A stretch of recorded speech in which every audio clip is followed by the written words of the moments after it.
Muy bien, Señor Dios y Padre, queremos alabar y queremos bendecir tu nombre, te queremos honrar y glorificar. Damos gracias, Señor, por esta semana y porque nos permites empezar, Señor, con pie derecho,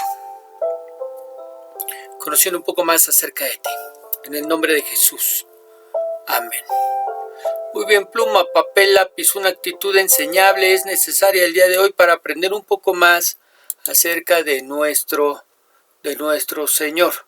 El día de hoy estamos en la semana número 34, Primera de Corintios, capítulo 15, versos del 12 al 24. Lleva como título: Si Cristo no resucitó, vana es nuestra fe. Vamos a dar lectura a nuestro pasaje. ¿Qué dice? 1 Corintios 15, 12. La buena noticia que anunciamos es que Dios resucitó a Cristo. Pero entonces, ¿cómo es que algunos de ustedes dicen que los muertos no resucitan? Porque si los muertos no resucitan, entonces Cristo tampoco resucitó. Y si Cristo no resucitó, esta buena noticia que anunciamos no sirve para nada. Y de nada sirve tampoco que ustedes crean en Cristo. Si fuera cierto que los muertos no resucitan, nosotros estaríamos diciendo una mentira acerca de Dios, pues afirmamos que Él resucitó a Cristo. Si en realidad los muertos no resucitan, entonces tampoco Cristo resucitó. Y si Cristo no resucitó, de nada sirve que ustedes crean en Él, pues sus pecados aún no habrán sido perdonados. Y lo que antes creyeron en Cristo y murieron, están totalmente perdidos. Si nuestra esperanza es que Cristo nos ayude solamente en esta vida, no hay nadie más digno de lástima que nosotros. Sin embargo, Cristo resucitó. Esto nos enseña que también resucitarán los que murieron. Por el pecado de Adán todos fuimos castigados con la muerte, pero gracias a Cristo ahora podemos volver a vivir. Cada uno resucitará a su debido tiempo. Primero Cristo, después cuando Él vuelva, resucitarán los que creyeron en Él. Luego vendrá el fin del mundo, cuando Cristo derrotará a todas las autoridades y a todos los poderes y le entregará el reinado a Dios el Padre. Muy bien, una vez que ha dejado claro que el Señor resucitó, trayendo a los testigos pertinentes algo que ya miramos en nuestra clase anterior, ahora se dispone a confrontar a los corintios ante su falta de fe en la resurrección. Es decir, algunos de ellos creían en la resurrección de Cristo, pero definitivamente no creían en la resurrección de los demás. Veamos cómo es que Pablo los confronta. Y tenemos ahí 1 Corintios 15, 12. La buena noticia que anunciamos es que Dios resucitó a Cristo. Pero entonces, ¿cómo es que algunos de ustedes dicen que los muertos no resucitan? Y ya en el estudio anterior dejamos claro que efectivamente la buena noticia que anunciamos es que el Padre resucitó a Jesucristo y de esa manera es el agente a través del cual recibimos perdón por nuestros pecados, eterna salvación y la adopción como hijos. Pero a pesar de que muchos creían en la resurrección de Cristo, gracias a la influencia de la filosofía griega, bajo la cual se encontraban los de Corinto, creían que nadie deseaba regresar del estado puro del alma en que se encontraban después de la muerte. Y de la misma manera que los saduceos judíos no creían en la resurrección del cuerpo. Pablo comienza diciéndoles: si creen que Cristo fue resucitado, ¿cómo es posible que no crean en que nosotros resucitaremos? Ahora, veamos el siguiente comentario. La mayoría de los griegos no creían en la resurrección corporal de las personas. Veían la vida venidera como algo que solo se relacionaba con el alma. De acuerdo a la filosofía griega, el alma era la persona real, aprisionada en el cuerpo físico y en la muerte quedaba liberada. No había inmortalidad para el cuerpo, sino que el alma entraba en un estado eterno. En las escrituras, al contrario, el cuerpo y el alma se unificarán después de la resurrección. La iglesia en Corinto se hallaba en el corazón de la cultura griega. Por eso muchos creyentes tuvieron dificultad para creer en la resurrección corporal. Pablo escribió esta parte de su carta para resolver esta confusión acerca de la resurrección. Y tenemos que recordar que la resurrección no es solamente vida después de la muerte, no. Es la continuación de la vida después de la muerte en cuerpos glorificados, los cuales son nuestros cuerpos presentes en un estado glorificado. Y añade verso 13. Porque si los muertos no resucitan, entonces Cristo tampoco resucitó. Es decir, lo que Pablo está haciendo es apelar a la condición de hombre que Cristo tomó de manera voluntaria, despojándose a sí mismo, haciéndose obediente hasta la muerte y muerte de cruz, ¿verdad? Para que sepamos que lo que le pasó a él será lo mismo que nos sucederá a cada uno de nosotros. Él murió y de la misma manera nosotros moriremos. Él resucitó, pues de la misma manera nosotros resucitaremos. Donde Él esté, nosotros también estaremos. Muy bien. Verso 14. Y si Cristo no resucitó, esta buena noticia que anunciamos no sirve para nada. Y de nada sirve tampoco que ustedes crean en Cristo. ¿Qué pasaría si Cristo no resucitó? Bueno, entonces lo que predicamos no tiene sentido, ya que predicamos a Cristo y no lo hacemos muerto, sino a un Cristo resucitado. Pero si no hay resurrección y Cristo está muerto, entonces ¿a quién servimos? ¿A quién predicamos? Pero además, si Jesús no se levantó de los muertos, entonces la muerte tiene poder sobre él y lo ha derrotado. Si la muerte tiene poder sobre Jesús, él no es Dios.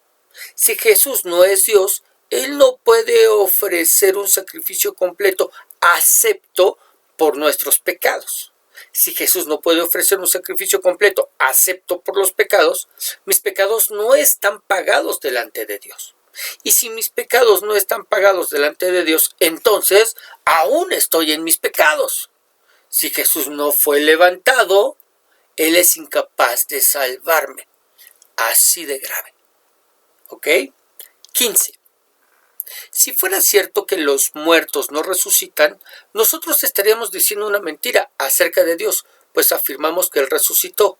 Si en realidad los muertos no resucitan, entonces tampoco Cristo resucitó. Imagine a testigos mentirosos, algo no muy difícil de imaginar en nuestro país, ¿verdad? Pero la pregunta más importante a hacernos es, ¿quién estaría dispuesto a sufrir y morir por una mentira? ¿Quién? Digo, testigos mentirosos puede haberlos, pero ¿quién de esos testigos mentirosos estaría dispuesto a sufrir y morir por esa mentira? Ninguno. Pablo asegura que si los muertos no resucitan, entonces Cristo tampoco lo hizo, y de ser así, lo que ellos predican es una mentira. Pero si nadie muere o está dispuesto a sufrir por una mentira, quiere decir que lo que los discípulos como Pablo y los apóstoles testifican es verdad, porque ellos defendieron esa verdad con sus vidas. Si no fueron palabras, no fueron argumentos, ellos defendieron esa verdad con sus vidas. Verso 17. Y si Cristo no resucitó, pues de nada sirve que ustedes crean en Él, pues sus pecados aún no habrán sido perdonados. Y los que antes creyeron en Cristo y murieron están totalmente perdidos. Si nuestra esperanza es que Cristo nos ayude solamente en esta vida, no hay nadie más digno de lástima que nosotros. Es decir, si Cristo no resucitó, de nada sirve. ¿Y qué pasa con los que antes creyeron en Cristo y murieron? Están totalmente perdidos. No hay resurrección de los muertos, por lo tanto, ellos han desaparecido simplemente. Están en un lago de fuego y infierno, en sufrimiento eterno. Ahora, ¿cuál es la razón principal por la que Cristo vino a este mundo? Piénselo un instante. ¿Fue para ayudarnos en esta vida? ¿Para que todas las cosas nos salgan bien? ¿Para que vivamos en paz teniendo todo lo que necesitamos o queremos? ¿Para que todo lo que emprendamos tenga bendición? ¿Para jamás enfermar? Claro que no. Incluso Pablo nos dice que si solo fue para que nos ayude en esta vida, es decir, en estas cosas, somos dignos de lástima. Porque la razón principal de su venida fue el rescatarnos del pecado y darnos vida eterna. Pero desgraciadamente no todos lo entendemos así. Hoy en día nuestras iglesias están llenas de cazadores de bendiciones. Hombres y mujeres que están buscando de manera desesperada que Dios les ayude en esta vida, aunque sus almas se pierdan por toda una eternidad, ¿eh? Y esto hablando de los que van a nuestras iglesias, porque hay quienes buscan bendición sin importar que quien los bendiga sea Dios o el diablo. Ellos lo que quieren es bendición y ya. Por eso miramos a la gente adorando a la Santa Muerte, santos, vírgenes y demonios. Mas la Biblia nos dice en Mateo 16:26, porque ¿qué aprovechará el hombre si ganare todo el mundo y perdiere su alma? ¿O qué recompensa dará el hombre por su alma?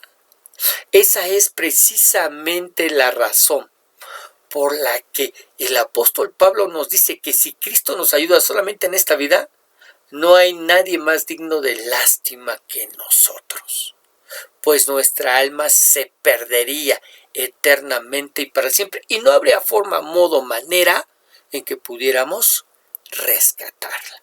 ¿Ok? Verso 20. Sin embargo, es decir, Cristo resucitó.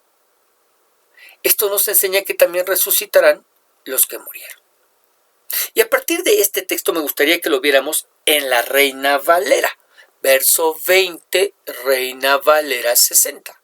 Mas ahora Cristo ha resucitado de los muertos, primicias de los que durmieron es hecho. Y lo primero que debemos señalar es todo lo que la resurrección de Cristo demostró. ¿Por qué fue tan importante que Cristo resucitara? Bueno, ya decíamos en nuestra clase anterior que esta doctrina de la resurrección de Cristo es la doctrina más atacada, ¿verdad? Más atacada. Bueno, pero ¿qué es lo que la resurrección de Cristo demostró? Bueno, en primer lugar, la divinidad de Jesús se basa en la resurrección de Jesús. Mira Romanos 1:4 cómo nos lo dice, que fue declarado Hijo de Dios con poder, mayúsculas, declarado Hijo de Dios igual a Dios, según el Espíritu de Santidad, por la resurrección de entre los muertos. Gracias a que resucitó como él mismo lo había dicho.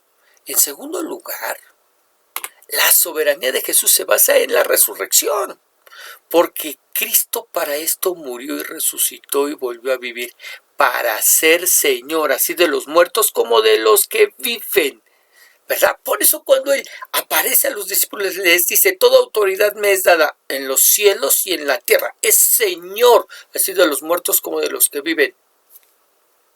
Porque Cristo para esto murió y resucitó y volvió a vivir. ¿Ok? Muy bien. En tercer lugar, nuestra justificación se basa en la resurrección de Jesús. Romanos 4:25 dice, el cual fue entregado por nuestras transgresiones y resucitado para nuestra justificación. Gracias a su resurrección tú y yo somos justificados, tratados como si nunca hubiéramos faltado, tratados como justos, hechos justos delante de Dios. Número 4, nuestra regeneración se basa en la resurrección. Primera de Pedro 1:3 dice, Primera de Pedro 1:3 dice, bendito el Dios y Padre de nuestro Señor Jesucristo, que según su grande misericordia nos hizo renacer, regeneración, renacer, nueva criatura es, ¿verdad? Para una esperanza viva, por la resurrección de Jesucristo de los muertos. Gracias a su resurrección, yo he renacido, ¿verdad? Hecho nueva criatura, gracias a eso. ¿Ok? Y en quinto y último lugar, nuestra resurrección final descansa en la resurrección de Jesús. Romanos 8:11 dice, y si el espíritu de aquel que levantó de los muertos a Jesús mora en vosotros, el que levantó de los muertos a Cristo Jesús vivificará también vuestros cuerpos mortales por su espíritu que mora en vosotros. Resucitaremos, ¿verdad? Resucitaremos en primer lugar, ¿ok? Pero lo segundo que tenemos que mirar es que Pablo nos dice que fue hecho primicias de los que durmieron es hecho. ¿Qué quiere decir eso? Primicias es la palabra griega aparche. En la Septuaginta o Biblia de los 70, esta palabra es usada para la ofrenda de las primicias. y en el uso secular la palabra era usada para una cuota de entrada. ¿Dónde? En primer lugar, Jesús fue las primicias de nuestra resurrección en ambos sentidos. ¿De qué hablas, pastor? Mira, en el Antiguo Testamento la ofrenda de las primicias se traía una gavilla de grano para representar y anticipar el resto de la cosecha. La resurrección de Jesús representa nuestra resurrección, porque si fuimos plantados juntamente con Él en semejanza de su muerte, así también lo seremos en la de su resurrección, ¿verdad? Ok. Ahora, la resurrección de Jesús también anticipa nuestra resurrección, porque seremos levantados con un cuerpo como el de Él. Exactamente con un cuerpo como el que Él tiene. ¿Ok? Vamos a leer lo siguiente. Como en las primicias ofrecidas a Dios, a los judíos se les aseguraba la bendición de Dios en toda la cosecha, por lo tanto, por medio de la resurrección de Cristo, nuestra resurrección es asegurada. O sea, qué impresionante. Porque Él resucitó, nosotros resucitaremos. Y eso es seguro. Eso es seguro. Y si ya vimos que hubo más de 500 testigos acerca de la resurrección de Jesús, nuestra resurrección está aseguradísima en Él. ¿Ok? En segundo lugar, la fiesta de las primicias se llevaba a cabo el día después del sábado seguido de la Pascua. Es significativo entonces que Jesús resucitó de los muertos el día exacto de la fiesta de las primicias, el día después del sábado seguido de la Pascua. Por eso dice hecho primicias, es nuestras primicias. Él asegura la cosecha de creyentes, de cristianos, que seremos levantados del medio de los muertos para Dios. En tercer lugar, la ofrenda de las primicias era una ofrenda sin sangre. Ningún sacrificio expiatorio era necesario, ya que el Cordero de la Pascua ya había sido sacrificado. Y esto corresponde perfectamente con la resurrección de Jesús, porque su muerte terminó con la necesidad de sacrificios, habiendo provisto una expiación perfecta y completa. No hay más sacrificio por hacer, ¿verdad? Y en cuarto lugar, la resurrección de Jesús también es las primicias de nuestra resurrección, en el sentido de que Él es nuestra cuota de entrada a la resurrección. Pagó nuestra admisión a la resurrección. Resucitaremos de la misma manera que Él lo hizo. Impresionante, en verdad. Vamos a ver el siguiente comentario. El apóstol afirma que ya no vale la pena seguir pensando en lo que hubiera sido si Cristo no hubiera resucitado. Para los verdaderos creyentes, la evidencia de la resurrección no admite debate. Vale más que empiecen a pensar en lo que sí es por causa de la victoria de Cristo sobre la muerte. Para hacer esto, Pablo emplea algunas figuras tomadas del Antiguo Testamento y de la práctica del judaísmo, que es precisamente lo que acabamos de ver. Muy bien, vamos a continuar. Versos 21 y 22. Porque por cuanto la muerte entró por un hombre, también por un hombre la resurrección de los muertos. Porque así como en Adán todos mueren, así también en Cristo todos serán vivificados. Un pasaje lleno de enseñanza. En el hombre carnal, Adán, todos mueren. Por eso entró la muerte al mundo. Gracias al pecado de Adán, esa semilla de muerte pasó de generación a generación, trayendo muerte por nuestra naturaleza caída y pecaminosa. Pero en el hombre espiritual, Cristo, todos serán vivificados, es decir, todos resucitaremos, tanto creyentes como no creyentes. Pero los creyentes lo haremos para vida eterna y los no creyentes para muerte y sufrimiento eternos. ¿Dónde dice Pastor Juan, capítulo 5, versos 28 y 29? La Biblia dice: no os maravilléis de esto, porque vendrá hora cuando todos los que están en los sepulcros oirán su voz. Todos oirán su voz, todos le escucharán, todos volverán de la muerte, todos lo harán. Y los que hicieron lo bueno saldrán a resurrección de vida, mas los que hicieron lo malo a resurrección de condenación. Así que la situación no es si resucitaremos todos, sino el tiempo en el que resucitaremos. ¿Lo haremos para vida o lo haremos para condenación? Los que estamos en Cristo sabemos que lo haremos para vida. Pero los que no tienen a Cristo lo harán para condenación porque ya han sido condenados. Ok, vamos a leer el siguiente comentario. El primer Adán estuvo a la cabeza de la vieja creación. Este introdujo la muerte a la humanidad debido a su pecado. Por su pecado, todos los hombres vivimos en un mundo caracterizado por el egocentrismo y el pecado. Todos los hombres pecamos. La muerte es nuestro destino final. En cambio, Cristo encabeza la nueva creación y es el primogénito de entre los muertos. En él todos los hombres de fe serán vivificados en la resurrección final. Como el nuevo Adán también es creador e inaugurador de una nueva humanidad.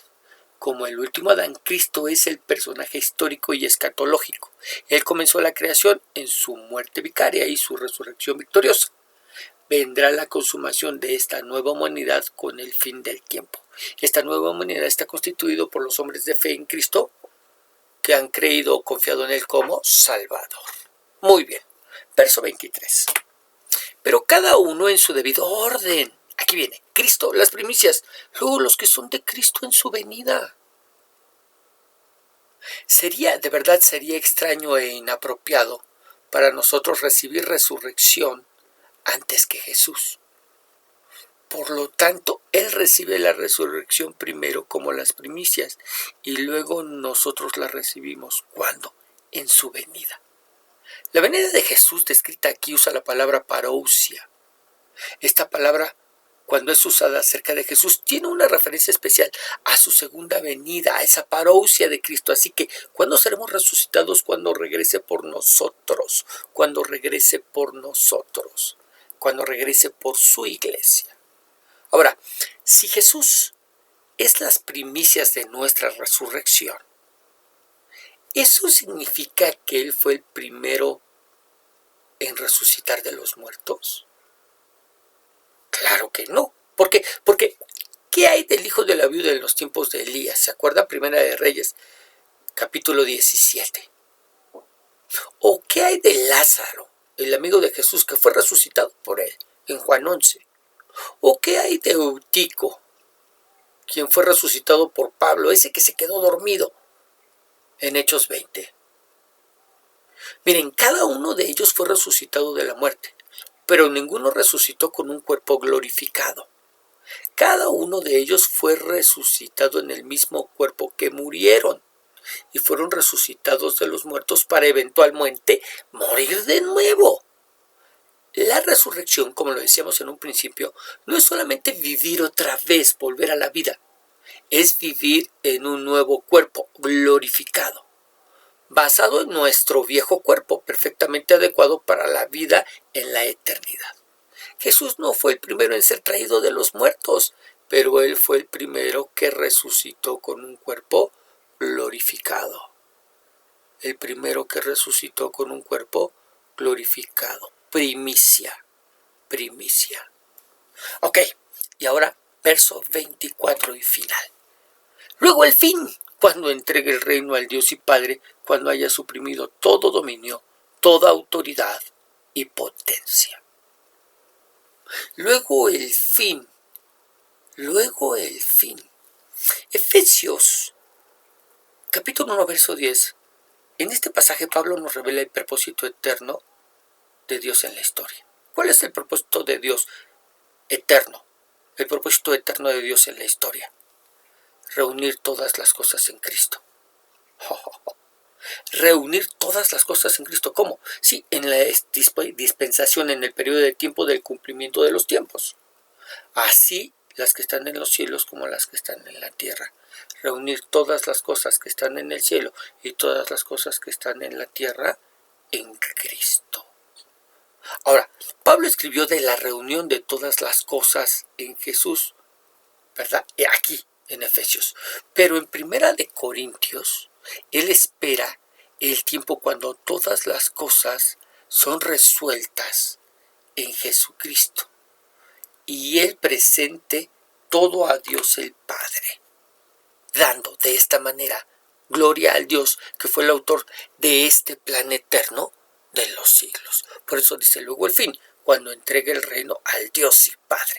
Y de esta manera lo está glorificando y reconociendo como el autor de este plan eterno de los siglos. ¿Ok? ¿Cuándo sucederá? Cuando haya suprimido todo dominio, toda autoridad y potencia.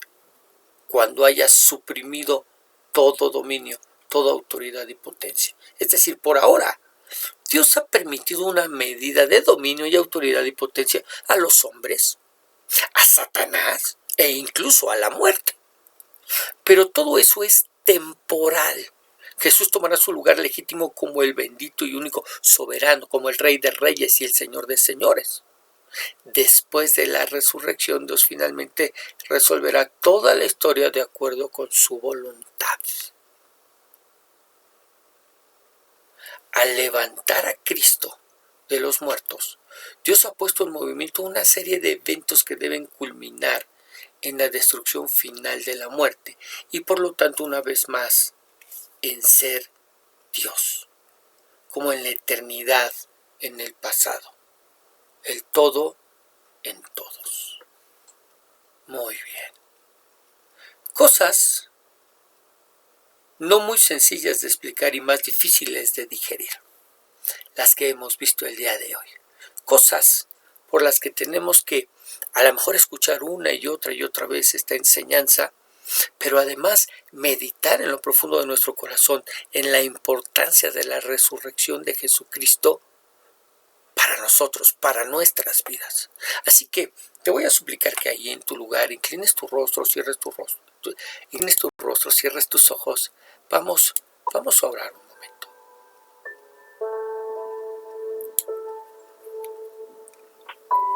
Señor,